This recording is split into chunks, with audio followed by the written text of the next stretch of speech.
Hello, I'm Ken Oxley, the Deputy Editor of the Sunday Sun, and I'm here with Karina Ford, our Chief Reporter, for our regular look at the weekly newspapers from around the region. Now, there's only really been one story to speak of this week in Northumberland, Karina, and that is the floods. Yep. And as you would expect, Morpeth Herald has gone to town on the floods. What do you think? Have they covered it well?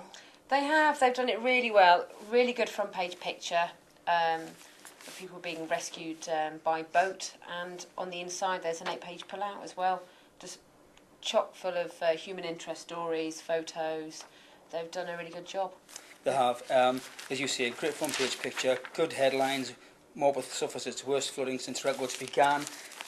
Excellent bit of detail as well. All this stuff here. A headline which reads, "Cats, a chameleon, turtles and a one-eyed dog rescued from the flood." Hey, that's the thing, is animals have been affected as well. They have indeed. Yeah. So well done to Morpeth Herald. I think they did a sterling job there.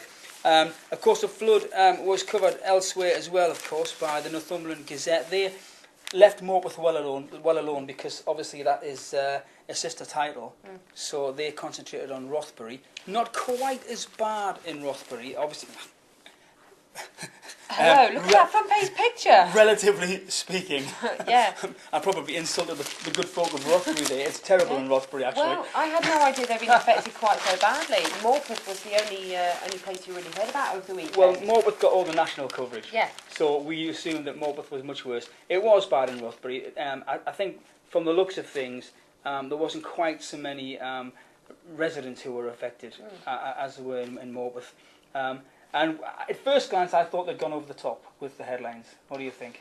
Well, I thought so as well. The darkest day in living memory, this is hell on earth. You think, oh, it's a bit over the top, it's just a bit of water. But it's not. I mean, if you've been stuck there in the middle of it, how on earth would you feel? Yeah. It really is the darkest day for them. You don't know unless you're there, really, do you? But they've covered it well. Again, they've done a good job. And so it goes on. The Hexham Courant, again, they did stories about the floods and the parts of Tynedale that were affected, and they did a good job.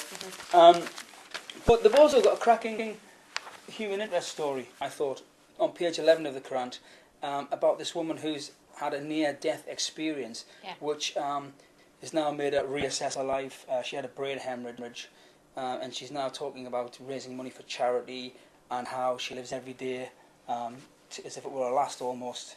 I mean, it's a cracking story in great detail again. Yeah, lots of detail, especially this quote about the moment when she felt the vessel rupture. Yeah. The blood vessel rupture in her brain.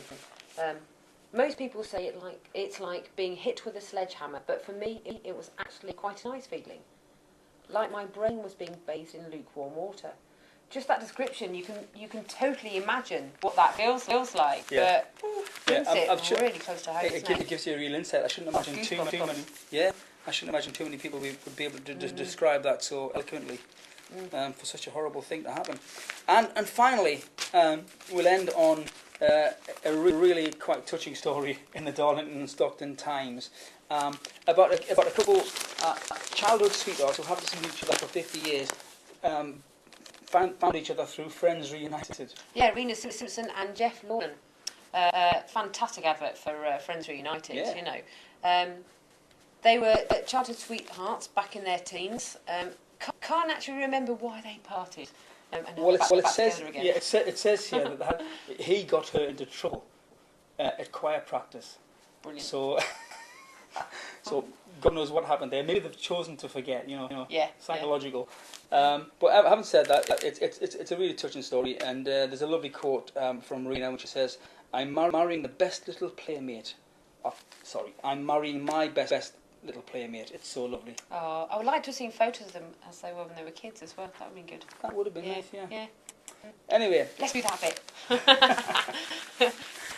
If you have any comments on these stories or any other stories, please get in touch with us on our website. You can go to forums and follow the links from there, or you can contact us on our email, which is scoop.sundaysun@ncjmedia.co.uk.